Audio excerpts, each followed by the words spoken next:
Look, the president, I'm sure, will tell the American people how he's going to vote on it eventually, but he wasn't making an announcement last night. So it was a grammar thing. Sorry, could you repeat that, John? It was a grammar thing. It was a speech thing. It was somehow some confusion in the words that he chose. Uh-oh. At this point, J.D. Vance immediately regretted taking this interview. Senator Vance, can you hear me? Like super staticky. Senator Vance, I may be super staticky. You may not be hearing the loud baritone of my voice here. What Trump's running mate didn't want to hear about was his latest self-inflicted wound about his stance on really anything, but this time it was abortion. You overturned Roe, and you want abortion to be a states' rights issue. In Florida, the state that you are a resident of, there's an abortion-related amendment on the ballot to overturn the 6-week ban in Florida. How are you going to vote on that? Well, I think the 6-week is too short. It has to be more time, and so and I've told them that I want more weeks. So you'll vote in favor of the amendment? I'm voting that I am going to be voting that we need more than 6 weeks. Look, just so you understand, everybody wanted Roe v. Wade terminated for years, 52 years. I got it done. They wanted it to go back to the states. Exceptions are very important for me, for Ronald Reagan, for others that have navigated this very, very interesting and difficult path. About halfway through that answer, Trump realized that he stepped in it and accidentally went off the script that appeals to the total abortion ban crowd that he's been pandering to. And what does that mean when he said, I told him I want more weeks? Well, I think the 6-week is too short. It has to be more time, and so and I've told them that I want more weeks. So according to this bullshit logic, everyone wanted Roe overturned and given to the states to decide. So if the states are deciding, why would it matter to them that you told them, whoever they are, in every state that would completely ban it, that you want more weeks? It's no longer up to you, bro.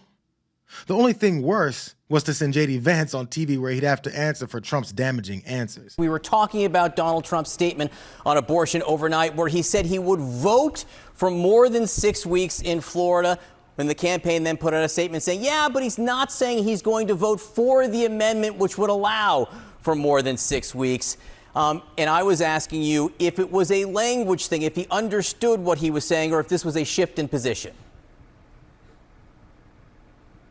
Well, again, John, and thanks. I can hear you much better now. I appreciate you guys fixing that. But look, the president is simply saying he doesn't like 6 weeks. He obviously has said he doesn't like late-term abortion. And I think he will make an announcement on what he actually wants to do on the Florida law in particular. But again, President Trump's been extremely consistent that he's going to make this decision as a citizen of Florida. But he wants the national government that he intends to lead to be focused on national issues like inflation, the cost of housing, and the wide open southern border. He wants states to make their own abortion policy, and that will be his position for the remainder of the campaign and the remainder of his presidency. He wants states to make those determinations, but he doesn't believe in the principles of the Republican Party that say terminating a 1-week-old pregnancy is murder. Sounds like a murderer to conservatives. You say he's been consistent, but of course there was a period in Donald Trump's life where he was not anti-abortion. Then he became anti-abortion, at one point suggesting that women should be punished if they have an abortion. Now he's saying he's for more than 6 weeks, but it's not clear how he's going to vote in an amendment in his own state. So that's why I think people are seeking clarity. You can understand that. Well, John, the Dobbs decision, what it fundamentally did is this goes back to Democratic legislatures and the people, of course, who elect those legislatures. I think the president has said in a post-Roe, a post-Dobbs world, he wants voters to make these decisions. I think it's important to remember, of course, that Kamala Harris has come out for taxpayer-funded abortion. Sorry, Senator, but he's a voter in this case. The reason it matters, in Florida is he's a voter. Go ahead. Well, of course it matters what his position is, and I'm sure that he's going to say what his position ultimately is, John. But I do think it's important to say that between Republicans and Democrats have talked about trying to defund Christian hospitals that don't do late-term abortions. Donald Trump is trying to preserve some ability for the states to make these decisions. It is a very different approach to a highly contentious issue. I actually think what Donald Trump is trying to do is identify some common ground so that we can focus on the big national questions like why can't Americans afford groceries and housing. That's what we're going to focus on when we win in November. Yeah, he's just trying to find some common ground on murdering innocent little babies. Does the Republican Party believe in common ground on murder? Since it's murder and God will punish you for even thinking that a pregnant person should have autonomy over their bodies and reproductive health, isn't Donald Trump going to hell? So this is who Jesus died for? This is the guy that God called his messenger? The guy to save God's favorite country? Man, this MAGA logic is getting confusing.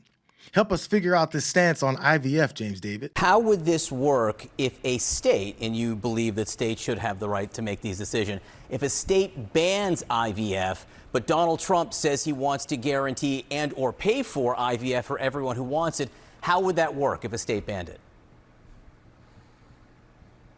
Well, John, I think it's such a ridiculous hypothetical because Alabama, which is maybe the most conservative state in the entire union, has actively protected fertility access and fertility treatments. There's no state in the union, whether a right-wing state or a left-wing state, that I think is trying to ban access to fertility treatments. And if Alabama is protecting this stuff, I think it's safe to say the whole country is as well. Does Vance think people don't remember that when Alabama's top court banned IVF treatments to satisfy their total abortion ban mantra, it was only altered when the news went national and they had to defend it?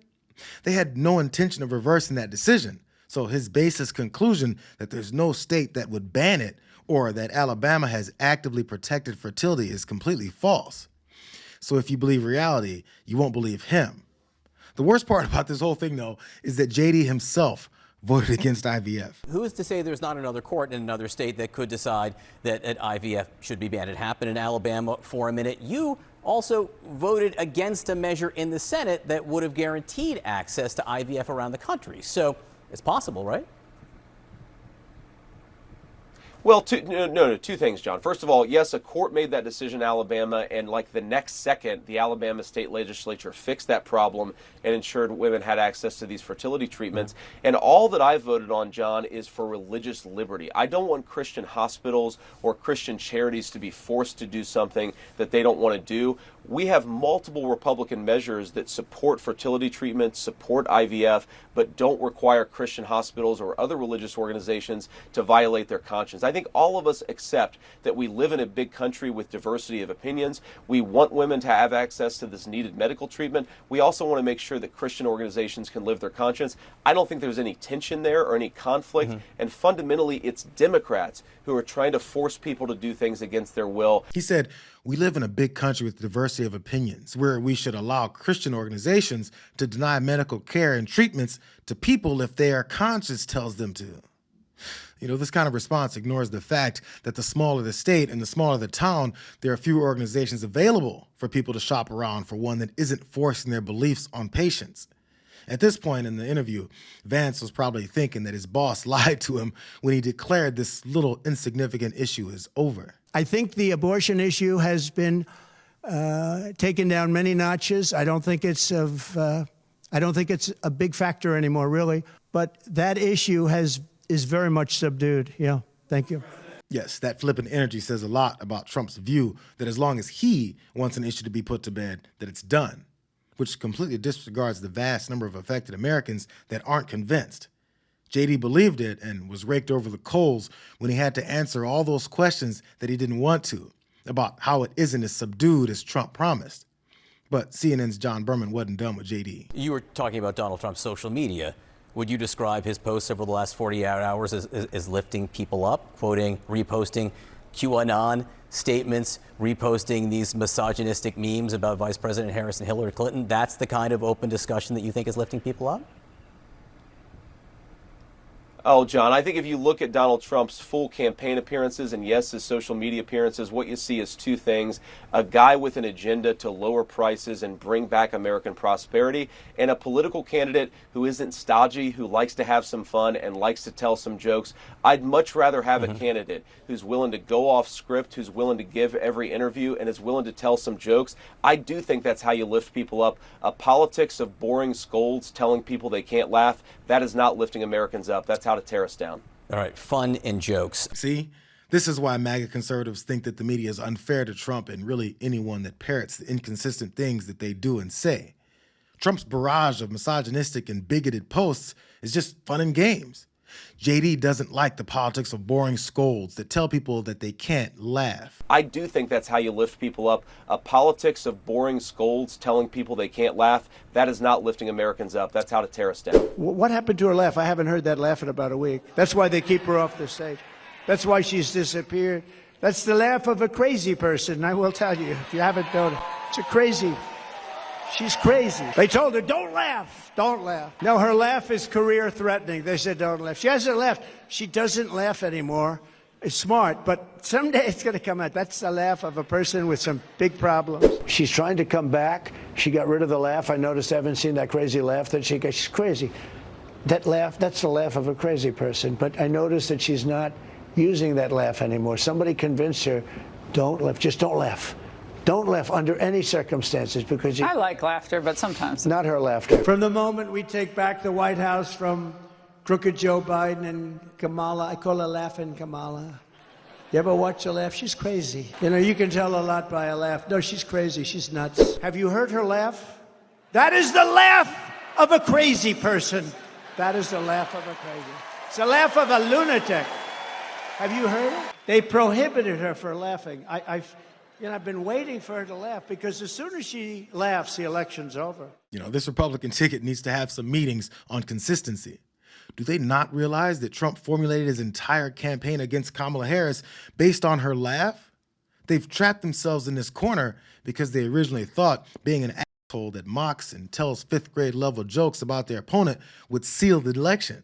But now that many aren't responding well to the endless negativity, JD hopes to call the latest tantrum session fun and jokes. Kind of like this one that JD himself stepped into, but still refuses to take responsibility for. After CNN released a small clip of the Harris interview, you on Twitter posted a clip from a Miss Teen USA beauty pageant from 2007, Caitlin Upton, and you wrote, "I have gotten a hold of the full Kamala Harris CNN interview." Now, this thing that surfaced around the internet for a few years, she struggled answering a question back in this beauty pageant. I'm not sure you're aware, in 2015, Caitlin Upton did an interview with New York Magazine about all the social media attention this clip got, and she said, "I definitely went through a period where I was very, very depressed, but I never let anybody see that stuff except for people I could trust. I had some very dark moments where I thought about committing suicide." So when you posted this last night, were you aware that the woman you were posting a picture of had contemplated committing suicide for the attention it received? No, certainly not, John, and my heart goes out to her, and I hope that she's doing well. Look, I've said a lot of things on camera. I've said a lot of stupid things on camera. Sometimes when you're in the public eye, you make mistakes. Okay, I just want to be clear, though. You said you didn't know. Would you like to apologize to Caitlin Upton for posting that last night, given what you've now learned? John, I'm not going to apologize for posting a joke, but I wish the best for Caitlin. I hope that she's doing well.